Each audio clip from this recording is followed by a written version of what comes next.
Hello there, amigas, and welcome to the Gold Hoops and God podcast. I'm your host, Dr. Lauren Guerra, and today I have a fabulous guest. I have with me today Dr. Christina Rodriguez. Hi. Hello. Yeah, so Dr. Rodriguez is here with us today.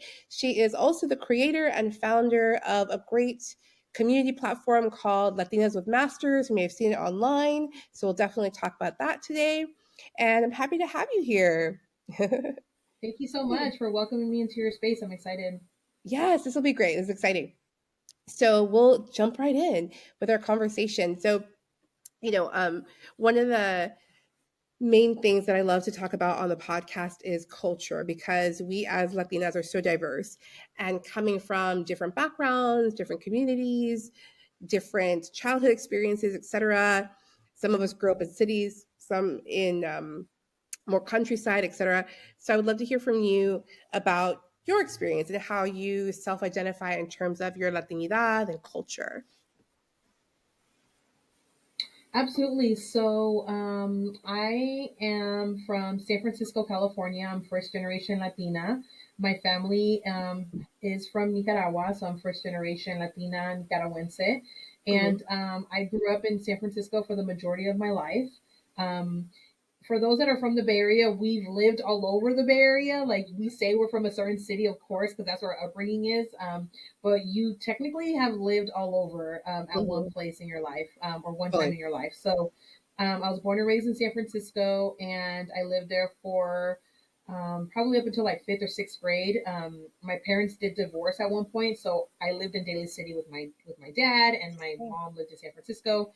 So I lived in both San Francisco and the Peninsula, and then at one point I lived near San Jose. I lived in Cupertino, and then we moved again, and I moved in Mountain View, and then I finally, once I got on my own and moved out of my parents' house at age of 20, is when I moved back to San Francisco, and I moved in with my boyfriend, who's now my husband, and he's from South City, and so then I grew up.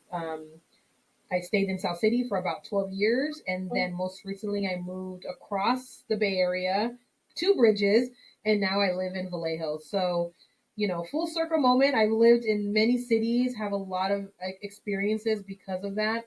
Going to predominantly white schools in Cupertino, and, just kind of reflecting back of like, my entire journey of what got me to where I'm at today. I don't think would have happened had I not had those different experiences in life. But I had my kids in South San Francisco, and then now they go to school in Vallejo, and it's just like it's a different, it's a beautiful community. I feel like Vallejo gets a bad rap for some reason. I feel like people want to have this narrative of what Oakland and what Vallejo is, but those that are really from those cities can really tell you what it's about. And Vallejo's a beautiful city, and I'm very much invested in Vallejo as an educator, as a homeowner, as raising young scholars in the school system, in a public school system. So, that's kind of where when you're from the Bay, I'm literally from all over. Yes, definitely. You really are. Like, oh my gosh. So I've shared on the podcast a couple times that I lived in the Bay Area for about 8 years, and I worked at USF, and was commuting over to Berkeley when I was doing my doctorate and things like that. And it is a really cool place, and it is so diverse, right? Like every neighborhood, every area.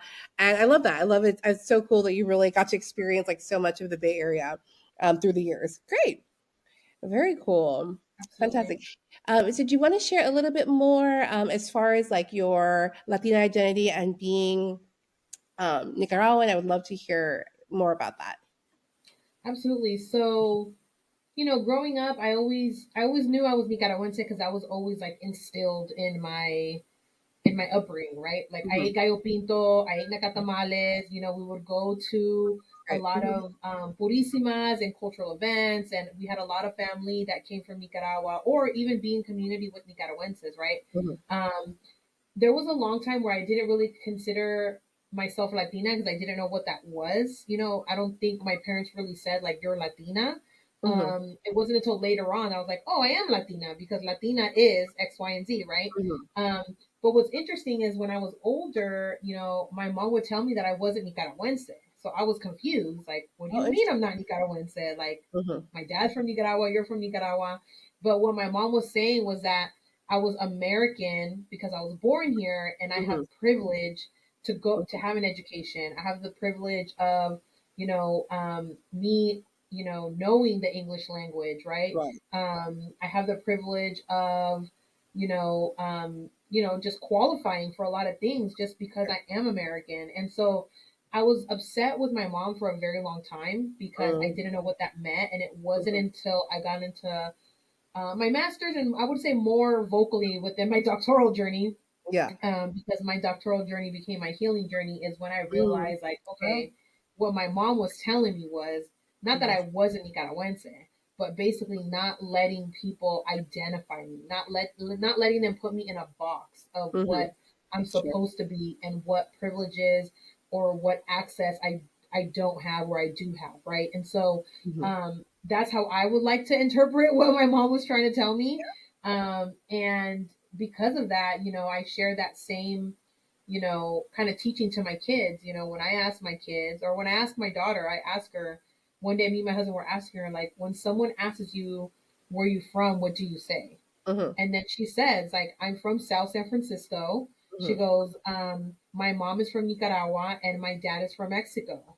Oh, Right. cool. And so then it's even interesting for her to say that because technically me and my husband are American in a sense where we We're were with the both US, born right. here, Mhm. Mhm. but to her, in her eyes, it's, oh, my mom is Nicaragua and my dad is Mexico, right? Or Nicaraguense Mm. and Mexican. Um, and so my daughter is bicultural, right? Mhm.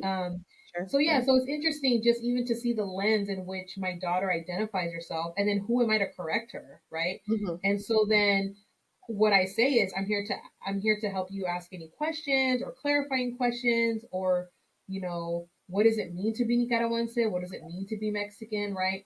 Right. I do feel that because my parents lived with me at one point because they retired and they helped me with my kids and so forth when I became a homeowner. I definitely feel like the Nicaraguense culture was more present in the Mhm. household, right? But recently I was actually thinking, like, wow, I my kids are half Mexican. I can't erase that and I shouldn't erase that. And who am I Mhm. to erase that because, you know, my kids have more exposure to the Nicaraguense culture than the Mexican culture. And it's not Mhm. because my husband doesn't want to. It's just that, he experienced it a certain type of way because my father-in-law is Mexican, right? Mhm. And so then even how knowledge, tradition is passed down, Yeah. sometimes it's like you don't even know how you want to approach that with your own kids because Right. and I say, like, one example that comes to mind to me is even religion, right? We were Mhm. Yeah. forced to go to church. We were forced to do all these things.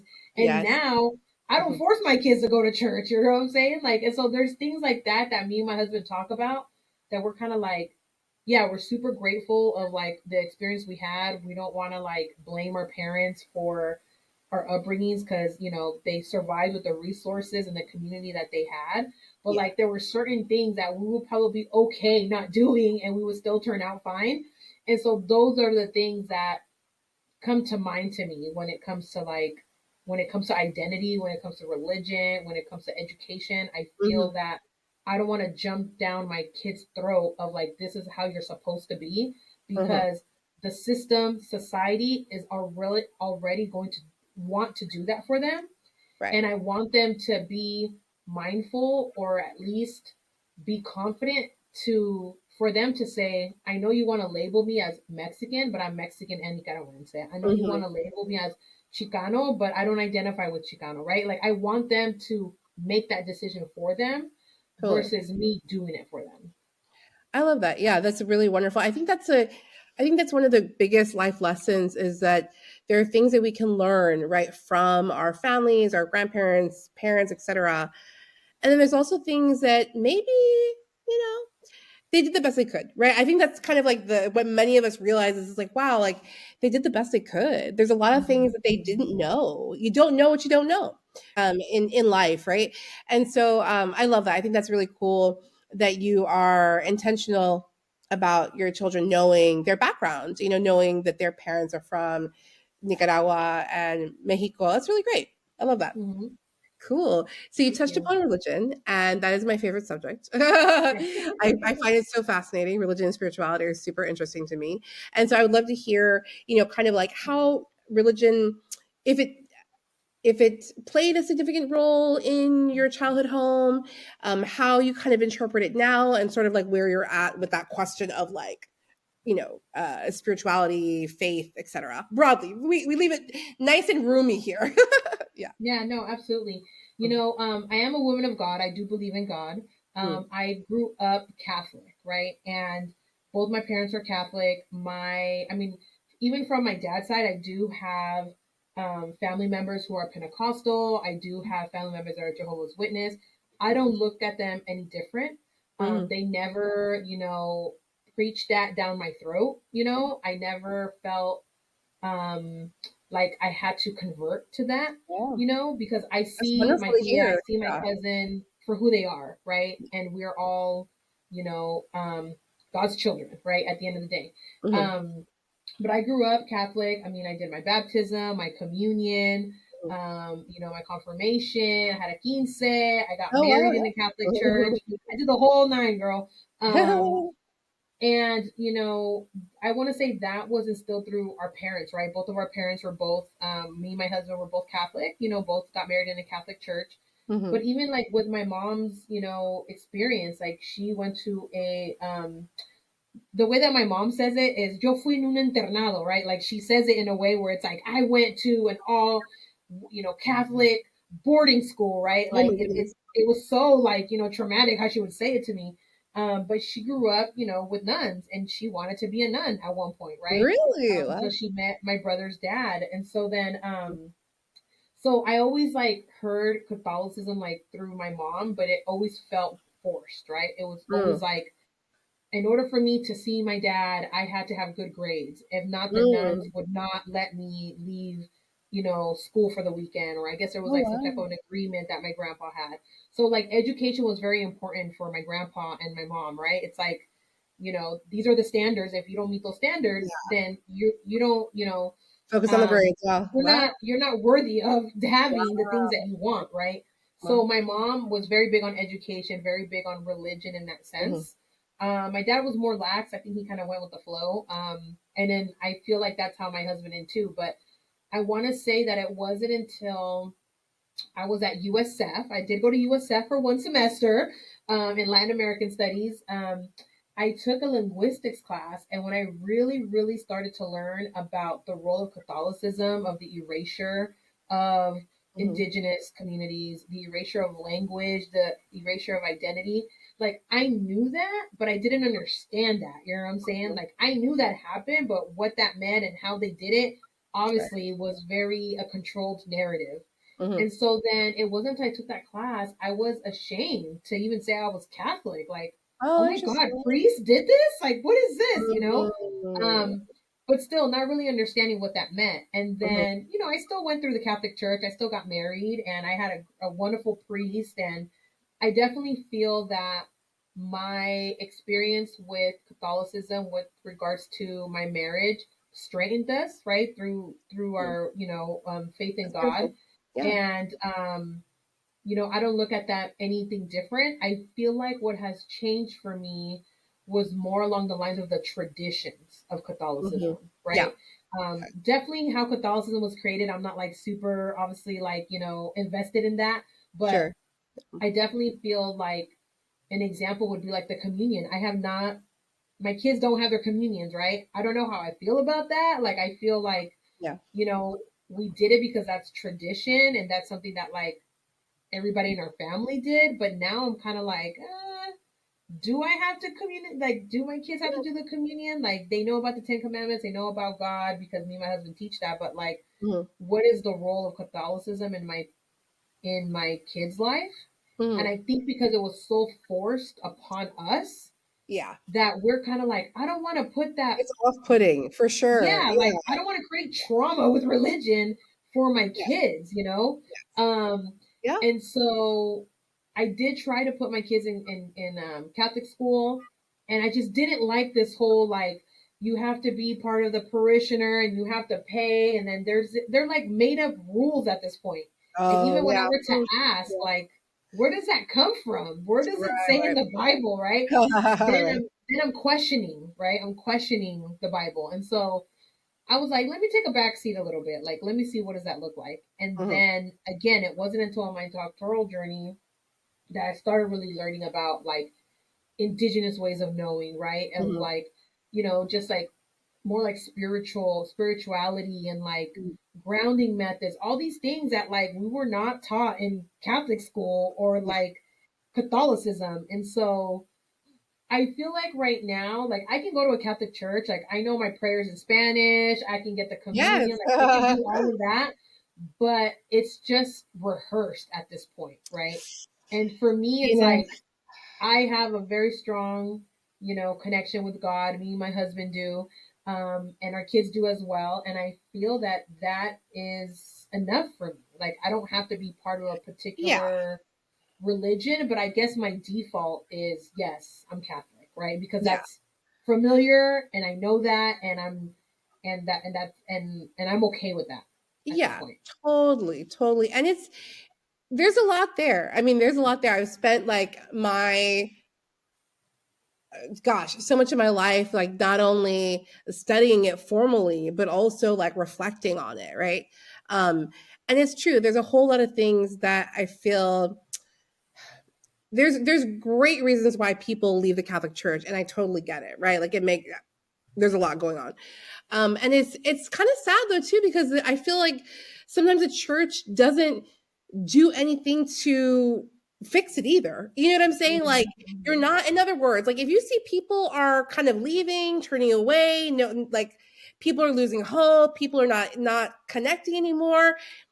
You would think that they would kind of sit back and be like, huh, like how can we support? Like what is going on, right? What are people going through? How can we support? How can we like actually listen to the community, et cetera, et cetera? I mean, that would be great. And it's so true. Like it can feel very routine. Absolutely. Like it can feel very mhm, routine because it is formatted, right? Like we have lectionaries, we have like the readings, it's mhm, all, it is pretty laid out and set out. And um I really feel like, in terms of leadership, a lot of this should fall on the priests in terms of like this tiny moment in which they could really like say something is in the homily. And for me, I'm like, so many of them mhm, fumble the ball. I'm like, what are you doing? Like, it's like the worst, most uninspired homilies ever, right? Anyway, mhm, so it's tough. It's tough. mhm. I mean, I don't know. I really feel like human beings have their journey, right? I feel like sometimes a person can feel close to the church, sometimes they don't, and it's okay. Like it's okay. Actually, it's interesting. I didn't do my confirmation until college. So I think I've shared this before on the podcast. I went to Loyola Marymount, which is a Jesuit institution, so it's a Catholic institution, and Mhm, they offered it was kind of RCIA basically, but it was like confirmation classes, and I took it as a freshman because I chose it, right? It was like a time mhm, in which I was like, yes, like I want to do this. I'm choosing this for myself. And thank God, like my family has never like pressed me. Do you know what I mean? Like they've never been the kind of family that pushed me. Thank God I was never like dragged out of bed. You hear horror stories of like dragging mhm, out of bed at 7 in the morning on a Sunday. We got to go to church. Vamos a la iglesia. Apúrense. We got to, like, I don't know. I don't know any kids that really want to get up at 6, 7 in the morning after they've been to school all week to go and mhm, I'm sorry. Let's be real. Let's be real. Like kids want to watch their kids are kids. They want to play their video games, they want to play toys, their cartoons, whatever. Anyway, so that's my rant. I feel like if the church really wants to be there for people, they gotta get with the times, to an extent. But mhm. yeah, I really appreciate that. I really appreciate what you shared. It's super cool that that yeah, that you still have, this sense of faith, right? At the end of the day, right? As they say, like at the end of Mhm, the day, you do have this connection and sense of faith to a higher power, to God. And I do think that's what matters most, honestly. So mhm, cool. I love that. Let's see. Um da, da, da. Oh, so this will be fun. So one of the questions I always ask my guests are about the inner nina, because I'm big on like inner child healing. I think that so many of us, unfortunately, have been through a lot of trauma, right? Either culture, like society, culture, in our individual families, etc., as Latinas, most of us have faced some kind of trauma, right? Statistically, etc. So I love kind of using this time to think about like inner child healing, or kind of like how you would sort of guide your inner Nina. So like if you could look back, right? And you can pick any age you want. If you could look back and go back in time, what advice would you give to little Christina? And what advice would you give for young Latinas today? And I know I think you mentioned you have a daughter, so this will be very, very Mhm. timely as well to think about. Yeah. I think for me, my voice was always suppressed. So Mm, I would tell myself that your voice holds power, you hmm. know, Yeah. and not to believe what people say about you when you're speaking up about yourself, when you're advocating for yourself. Yep. You're not loud. You're not, well, Nicoyas are loud. So we're loud, all right? But we're good loud. It's positively Love. loud. Yeah. But I would definitely tell her, like, you're not aggressive. You're Mm, not defensive. mhm. You're very passionate when you speak about others. You're very passionate about advocacy work. You're very passionate about social justice. You're very passionate about equity, and that is all okay. And you don't have to conform to people's comfort on how you say it, right? It's more about them than yourself. And so Mhm. I would definitely say that to Cristinita, because I Right. was definitely the one in the class like, that's not right. Why are you talking to her like that? Um, are Yep. you telling everybody to do that? Like, why are you only telling me, right? And then it's, oh, Christina speaks too much in class. Hmm. Christina talks back. And then looking back Always. on it, I'm like, wow, that was very intentional, right? The intentionality of silencing my voice, right? Hmm. Yeah. And listen, this is happening right now. This is happening to big Cristinita, right? This is happening now where my voice, there's people that are intimidated by my voice. And at the end of the Mm, day, that's a you problem. That is not a yeah. me problem. Exactly. Like, sorry, not sorry. You know what I'm saying? Like, I'm Pretty not much. being Yeah. rude. I'm not being aggressive. That Yeah. is your own perception on me. Hmm. And that speaks more about you than me. And so then that is something that I had to learn through Yeah. therapy. I had to learn through reading books. I had to learn Hmm. through my doctoral journey.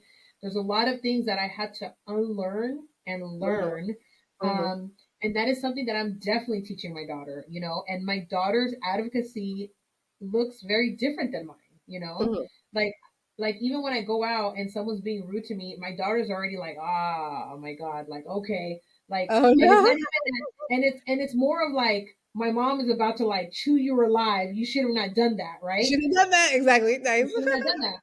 Mhm. Especially in front of my kids. Listen, like if it's Yeah. me by myself, listen, all day. But like in front of my kids, to Right. me, it's like the biggest disrespect that you can ever do to a mother, right? Mm, So when there's times where people disrespect me, I have to think, okay, do I really show this person what I'm really about, or do I also give respect to my children, right? that's true. And Yeah. not People watching. really, Yeah. Especially if you're right there and they're watching to see, like, okay, how's mom going to respond to this? Totally. Yeah. exactly, right? And so then and that's even learned behavior too, right? And so then I Yeah. mean I'm definitely my mom's daughter. I'm definitely, Mama Gloria's grandchild because we're very rafla, like I'm tit for tat, I'm petty, like I will go there. It's not a problem. Oh my But goodness. my daughter does it very differently, right? My daughter is Mhm. very observant. I would say she's more like my husband's side is they're very observant, but you ask them and they will tell you spot on exactly what they thought, and they're always on point, right? Mhm. And if they're Mhm. wrong, they'll be like, you know what, I'm wrong. I didn't know that. Or they're so open minded to be like, you know what, you're right. I will take a different approach.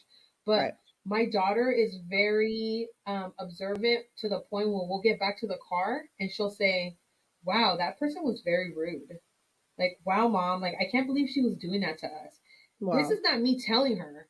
Like, can you believe this person? Can you believe, right? And she just It's, knows. wow, She can mom, see it like, that herself. Yeah. lady was Wow. so rude. Incredible. But with that being said, she's also like, wow, mom, that person was really nice. She didn't have to give us a discount, and she gave us a discount. That's sweet. Like, Yeah. wow, mom, this girl. And I say that because I went to go shop for my graduation outfit, and my daughter picked it, and I Oh. was just having a conversation with the cashier, and I was like, oh, yeah, this is for my graduation. And then the lady gave us a discount, and I was like, oh, Oh, thank you. I appreciate it. that's really And cool. it was a Black woman, and she recognized a Latina to say, like, wow, here we are, as, thank you for Yeah. holding the percentage of doctor degrees, right? And we go back to the car, and my mom and my daughter's like, wow, mom, that was really nice of her. She didn't have to give you a discount. Mm-hmm. And I'm like, I Mm-hmm. know she didn't have to, right? But Mm-hmm. that was her way of just saying thank you, Yeah, it was very And listen, kind. I'll take a discount, so I was not mad, you know. But Exactly. it's those things that, like, my kids are seeing that, and that's going to teach them on how they, navigate life. So I would give the same advice to other Latinas as well. I kind of feel Yeah. like as Latinas, we somehow let other people write our story, write our Yeah. narrative, write um, who they want us to be. And Yes. so then my advice to you would be to, one, not listen to them because you don't have Mm-hmm. to, but Right. two, you are the owner of your story. You are the owner of your life, right? And so then don't let other people convince you who you are. Like, who you are. You know why you're like that. You don't owe anybody an explanation. You know. Totally. Um, and then I would definitely say just show up as your authentic self. Keep showing up. Because someone is out there looking for someone exactly like you, right? Yes. Yeah. Um, and so Exactly. I would kind of leave it like that because someone told me that, and I Love it. I, I want to continue to share that knowledge. It's amazing. I agree with you 1,000% that our voice holds power to use our voices. It's true because Latina women get told that I think that we get told all the time that we're too loud, we're too out there, we're too much, you're, all over the place, etc. It's like, no, like, and truly, I hate to say, I will never forget someone told me, like, apply to things and do things and like harness the confidence of a mediocre white man Hmm. because the mediocre white man doesn't think It's twice everything. about Yeah. anything, and actually this I was having a conversation with a friend, another podcaster recently, and this person, they basically just like waltzed into this job that they had literally zero experience in because they had a friend that worked there. It's for one of these like media companies, whatever. And we were both looking at each other like, wow, wow. Hmm. And here, in other words, and here we're like overthinking, whether or not we should try, whether or not we should apply when we have like so much experience and so much expertise and so much to offer that we hold ourselves back, I think. And so I agree Hmm. with you. Speaking up, using your voice, I think it's so important. That's great. Yay. So, really quick before we kind of wrap things up, would you mind sharing with us kind of a little bit about the journey of Latinas with Masters, like how it started, what inspired you, and kind of where you see this next iteration of Latinos with Masters, like the next direction or iteration to be now. Yeah. Absolutely. Yeah. So I started Latinas with Masters when I got admitted into my doctoral program at Mills College in Oakland. And I created the account because I just remembered being the only Latina in my master's program. And I Hmm. didn't know why I was the only Latina in my master's program. I didn't know why there wasn't any Latina professors, right? Business school is not teaching you these things, right? Right. Because I have an MBA. And so then when I got into my doctoral program, I said, okay, this something has to be different. And so I created this account where I share how to get into graduate school because clearly I know what it is to get into graduate school. So I said, like, you know what? There has to be more Latinas like us in graduate school. Hmm. And so then I created the account to share my experiences during my master's program, but then also sharing my experiences during my doctoral program in real time. Cool. And then that authentically became my healing journey. It became my digital sanctuary. And then even with that, as I started sharing, you know, accomplishments of other Latinas with their master's program, was now the birth of the podcast, right? Because the Instagram can only hold so many characters to say a Mhm. message, right? But then Sure. I was like, I want you to tell it, right? Like, I Hmm. can tell your story, but I'm just repeating it at this point. Like, I want to be able to be on a platform like this. And so then Hmm. I created the podcast. which is also called Latinos with Masters podcast. And then that took a life on its own, right? It's Um, great. to the point where guys were reaching out to me and they're like, hey, we're all about Latinas, we're all about women empowerment, but like Latino men have masters too. Like, what's up with us? And I'm like, what's up? Let's, Nice, let's nice. be on the podcast. So all walks of life, you don't have to have a master's to be on my podcast. You don't have to be Latino or Latina or Latinx to be on my podcast. Mhm, It's just the branding, right, of the account. Um, but even with that, when I became close to writing my dissertation, mhm. I was getting all this resistance, right, with even writing and like, what should it be? And I just remember one of my colleagues was like, your dissertation is Latinas with Masters. Like, what are you doing? And it wasn't Mm, until I was in my program and I got into a little disagreement with with someone in our class. mhm. It was clear as day to me. Honestly, it was God telling me like, that is your dissertation right there. And Right, then so right. then it was because this person was looking at me like they were superior. Mm. And they were basically saying like, why are you raising your hand? Why are you talking? Oh, And I'm there no. like, What? excuse me, we've both We're been in the same single program, Christians. dude. Yeah. We're both in the same program. Like, what are you talking about? But Crazy. it was behaviors like that that I want to dismantle. It's behaviors like that that Yes. I want to interrogate, right? Like, No? you are not the superior, And so Mhm, then I shifted my dissertation from housing because I have a housing background into Latinas with Masters, but I didn't know what that was yet. mhm, And again, it naturally became um, the dissertation naturally wrote itself because I shared my experience. It was a self study of mhm. my experience in my doctoral program with the Nice. merger from Mills College to Northeastern, the lack of support I'm receiving, the lack of Latina faculty on my dissertation chair, the fact that I had to fight for a Latina to be on my dissertation chair, the Right. fact that I had to fight for having my Latinas with Masters podcast and Instagram as data Yep. because who are you to say that my lived experience is not worth, telling? So Yeah. luckily I found the right team, right? Good. Mhm, Dissertation team to help me along the way. And I realized that naturally Latinas with Masters was always my digital sanctuary, right? mhm, If we want mhm, to talk about the history of sanctuary, it's rooted in Central America, right? Rooted mhm. during the war of El Salvador with the churches, right? We want to talk Yes. about Yes. religion. That's right. That's exactly where it honestly started. And my family coming from Nicaragua has similar experiences. And so, and then right now with today's climate of like, should colleges become sanctuaries? Is city sanctuaries? Just all this, Right. talk about sanctuary. I intentionally used the term sanctuary in my dissertation title because people are even scared of that word, Yes. without even knowing what it is or not even being part of this community. And Right. so, um, with that being said, my dissertation, I centered myself and I centered not only Latinas in higher education, but I centered Nicaraguan women like myself in graduate school. Mhm. And where Latinas with masters would be now, or where's it going? I mean, it can go anywhere and anything that I want it to be. Donde me pute la nariz, right? Yeah, right, right. Um, I'm working on re-recording, not even re-recording, or like starting to record season 4 of Mhm. Latinas with Masters. Now that I'm no longer writing a dissertation, Right. I'm going to be representing conferences. I'm going to be writing articles. I'm still going to do housing education workshops for college students. I don't know. Like, I honestly, like, if I see something and I'm passionate about it, I'm going to do it. I'm not asking anybody's permission, nor do I need anybody's permission.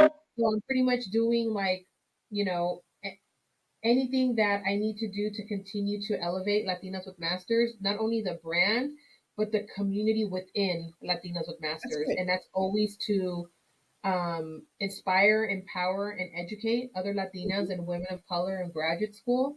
And I'm gonna leave with this. I always say like I'm a firm believer that you don't need to have a degree to be successful. My parents were very successful. They've been in this country for 30 years. They Mhm. retired. Um, and what I am saying is that should you decide to go back to school to get your degree, you have women that look like you that have shared experiences that can help you along the way. Because I'm Mhm. a firm believer that just because it was hard for me, it does not have to be hard for you or for my kids and for our 7 generations that follow us. Right. So that's kind of how I feel about it. Like I feel like Latinas with Masters, there's not. I have a very long to do list, a very long like all these things that I want to do, and in one day it would happen. But right now I'm focusing on writing a book. I'm focusing on the podcast and just continuing to elevate Latinas with Masters, our digital sanctuary community. Great. That's so awesome. Yeah, it is. It is crazy. It can be a very lonely journey. I was also like the only Latina in my PhD program. Yeah, and so It's there's a so many things thing. that It's happen a behind the thing. scenes. There's so many things that happen behind the scenes that I haven't even shared with people that they Touch the would be, surface. Absolutely. yeah. Yeah. Um, but here we are. It's good, like And we're still we here, go. right? And we're Despite still all here. of that, and we're still here as doctoras. Exactly, exactly. Yeah, I mean, it's funny. Like, I had someone ask me the other day, like, "What made you start the podcast?" I was like, really, really, God." Like, if I'm honest, That told me too. no, I'm not. No kid. Like, it might, for many listening right now, that might sound totally crazy. If anyone has ever read anything in Scripture about the prophets, 99.9% of the time, the prophets were resistant. They were resistant to their mission. They didn't really want to. They were like, "Oh, I don't want to." Same, And they still did it. and they still did it Because they still anyway. listen. Exactly. Yeah. They still did it anyway. I was like, there's 50 million podcasts already, but then so many signs came through, and God was like, but you are you, and only your podcast will be like your podcast. So you got to do it, right? Absolutely. Yeah, and Absolutely. it's good. I think it's so important. Like you said, like owning our voice. I mean, that's the whole point, right? It's owning our voice, having that representation, and Mm-hmm. yeah, and supporting other Latinas who are in different, you know, in different circumstances, different circles, etc. But just being there for one another, I think, like uplifting in different ways, I think is really beautiful. I think it's super cool. So awesome. Thank you, Dr. Cristina Rodriguez, for being here You're today. This is super welcome. cool. Do you want to share with folks really quick where they can find you on the interwebs as far as social media? I'll make sure to link the information in the show notes. Absolutely. So you can definitely follow me on Instagram at Latinas with Masters. I am on LinkedIn if you want to follow me, Doctora Christina Rodriguez. Let's see where else. I'm on Threads. I'm not on Twitter. Please don't follow me on Twitter because Twitter doesn't exist. Like he got cut off. Let's see where else. And then you can visit my website, latinaswithmasters.com. And of course, I would love if you liked and subscribe to the Latinas with Masters podcast. Perfect. Awesome. Fantastic. All right, folks. I hope you enjoyed this episode as much as I did. It was really great to talk with you, Dr. Christina. Don't forget, folks, that you can find the Go Hopes and God podcast everywhere you listen to your podcasts, including Spotify, Apple, all the rest. And then the video of the interviews is available on Wednesdays on YouTube. I post the new videos at 1 p.m. Pacific. So you can find all of the previous interviews there as well. And don't forget to like, share, and subscribe. Reach out to me. I'm always open to conversation. Thanks so much. Bye. Thank you. Bye.